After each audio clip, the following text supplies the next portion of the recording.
राधे राधे, हरे कृष्ण। आप सभी को अक्षय तृतीया के पावन पर्व की हार्दिक शुभकामनाएं और आप सभी को परशुराम जयंती की भी बहुत बहुत शुभकामनाएं।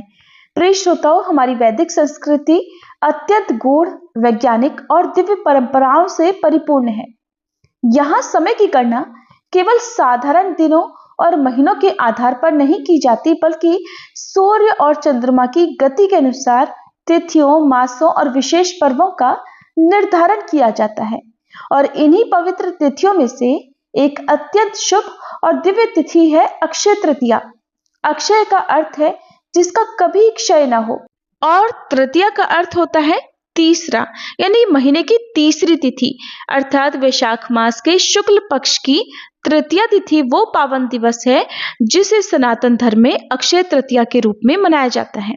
शास्त्रों में इस तिथि को अत्यंत शुभ और मंगलकारी बताया गया है, क्योंकि इस दिन किया गया कोई भी पुण्य कर्म, दान, जप, तप, यज्ञ, पूजा या फिर आध्यात्मिक साधना कभी नष्ट नहीं होती।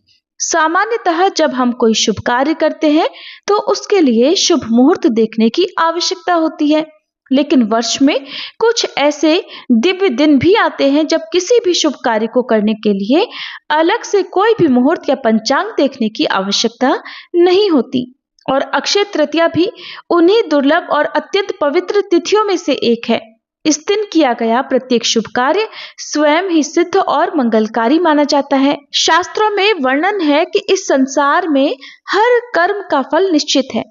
अगर हम पुण्य कर्म करते हैं तो उसका फल सुख के रूप में हमें मिलता है, और अगर हम पाप कर्म करते हैं तो उसका फल दुख के रूप में हमें भोगना ही होता है। यही कारण है कि हमारे जीवन में आने वाले सुख और दुख वास्तव में हमारे ही पूर्व जन्म के कर्मों का परिणाम होते हैं। लेकिन अक्षय तृतीया का दिन इन सब से कुछ अलग और विशेष माना गया है। इस दिन जो भी आध्यात्मिक साधना, भगवान की भक्ति, जप, तप या दान या कथा श्रवण आदि किया जाता है, उसका फल कभी समाप्त नहीं होता, बल्कि वह अक्षय अर्थात अनंत काल तक फल देने वाला बन जाता है। भगवत गीता में भगवान श्री कृष्ण अर्जुन से कहते हैं कि जो व्यक्ति सच्चे मन से भगवान की शरण में आता है वह शीघ्र ही धर्मात्मा बन जाता है और उसे स्थायी शांति भी मिलती है। भगवान ये भी कहते हैं कि उनके भक्त का कभी नाश नहीं होता। ठीक उसी प्रकार अक्षय तृतीया के दिन किए गए पुण्य कर्म भी कभी नष्ट नहीं होते। यही कारण है कि इस दिन भगवान की भक्ति, कथा श्रवण, दान और सत्कर्मों का विशेष महत्व है। इस पवित्र तिथि के महत्व को समझने के लिए शास्त्रों में एक अत्यंत प्रेरणादायी और पौराणिक कथा का वर्णन मिलता है। कहा जाता है कि जो व्यक्ति अक्षय तृतीया के दिन इस कथा का श्रद्धा पूर्वक आरंभ से अंत तक श्रवण करता है, उसे अक्षय पुण्य फल की प्राप्ति होती है और उसके जीवन में सुख, समृद्धि और आध्यात्मिक उन्नति का मार्ग प्रशस्त होता है।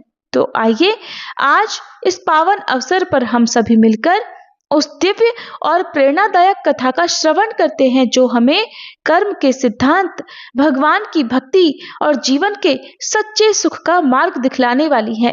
लेकिन कथा का आरंभ करने से पहले एक छोटी सी विनम्र प्रार्थना है कि अगर आप हमारे चैनल पर पहली बार आए हैं और आपने अभी तक हमारे इस चैनल को सब्सक्राइब नहीं किया है तो कृपया इसे अवश्य ही सब्सक्राइब कर लें और नोटिफिकेशन बेल को भी ऑन कर लें, ताकि आपको हमारी वैदिक संस्कृति, सनातन परंपरा और शास्त्रों से जुड़ी प्रामाणिक कथाएं और ज्ञान नियमित रूप से प्राप्त होते रहें।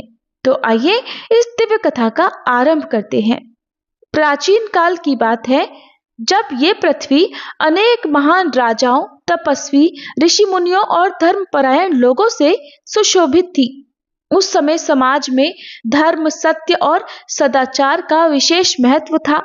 चारों ओर धार्मिक वातावरण था और लोग अपने जीवन को धर्म के मार्ग पर चलाने का प्रयास करते थे। फिर भी संसार में कर्म का नियम सभी पर समान रूप से लागू ही होता है।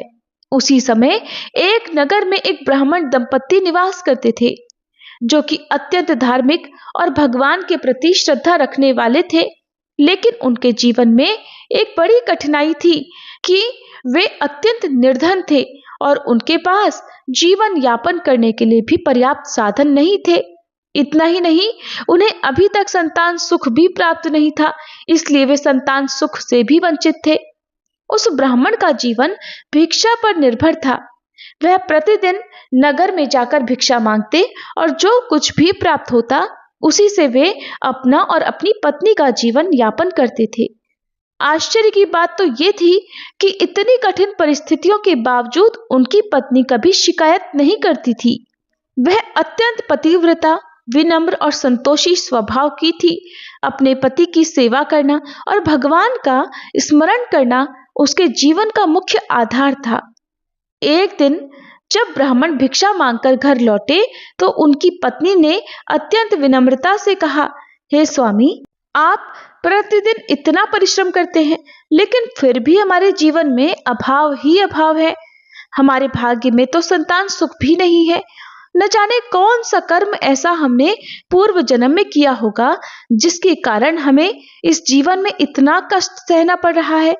मैंने तो सुना है कि इस समय हमारे नगर में महान ऋषि वशिष्ठ पधारे हुए हैं।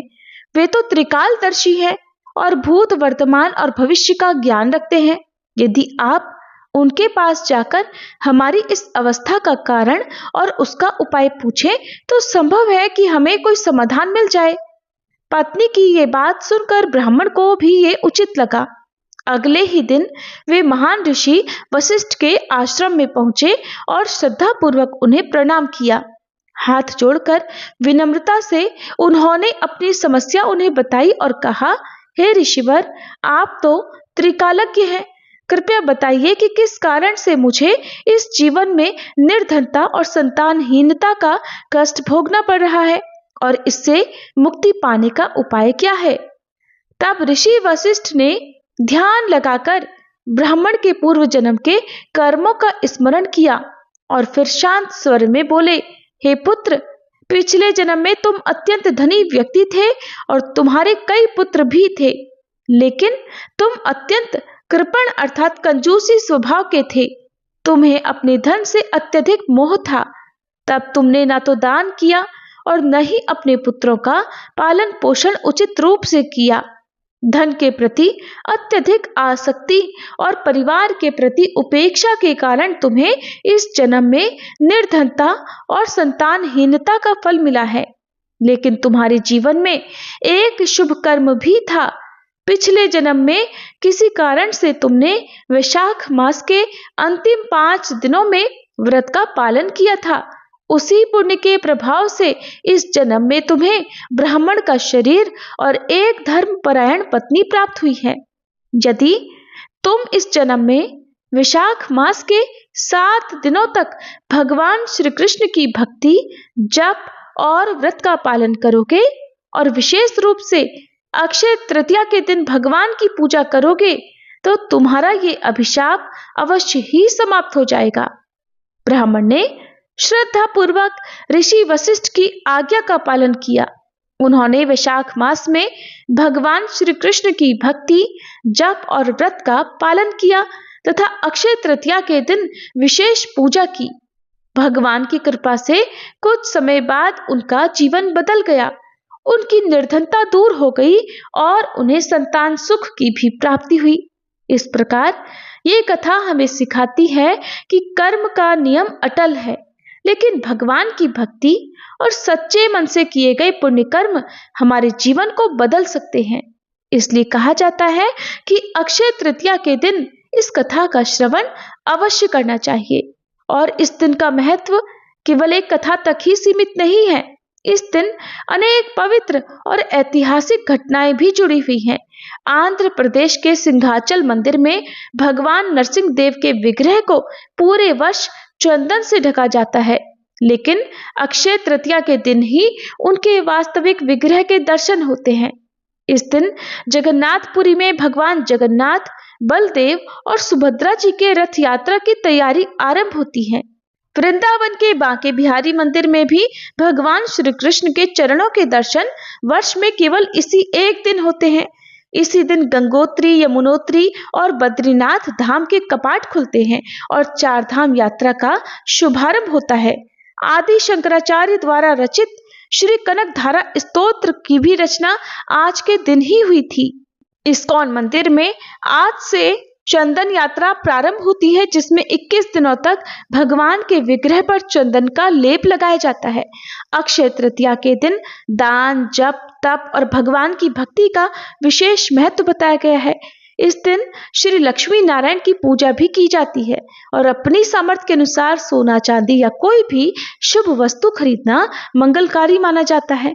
साथ ही भगवान को सात्विक भोग अर्पित करके प्रसाद ग्रहण करना चाहिए और यथाशक्ति दान देना चाहिए। इस बार साल 2026 में अक्षय तृतीया 19 अप्रैल दिन रविवार को है और इस दिन आप भगवान विष्णु, माँ लक्ष्मी जी, भगवान श्री कृष्ण, श्री सत्यनारायण भगवान, कुबेर देवता, परशुराम भगवान आदि अपने सभी आराध्य देवी देवताओं का पूजन दिन में किसी भी समय कर सकते हैं।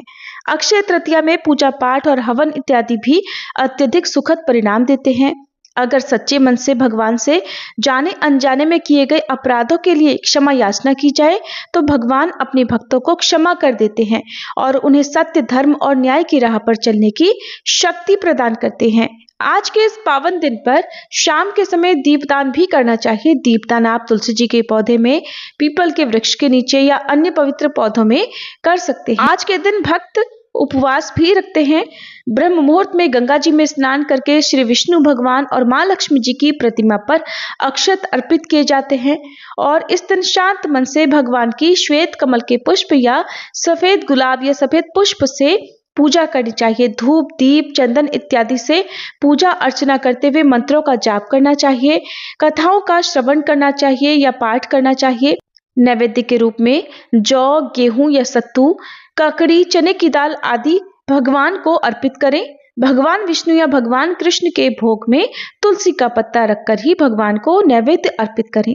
इस दिन ब्राह्मणों को भोजन करवाएं या फिर कच्चा अनाज दान में दें और उनका आशीर्वाद प्राप्त करें। साथ ही फल, फूल, बर्तन, वस्त्र, गऊ, भूमि, जल से भरे घड़े, कुल्हड़, पंखे, खड़ाऊं, चावल, नमक, घी, खरबूजा, चीनी, साग या फिर शरबत आदि का दान करना भी पुण्यदायी माना जाता है। ये थी आज की वीडियो। अगर आपको जानकारी पसंद आई हो तो वीडियो को लाइक करना मत भूलिएगा।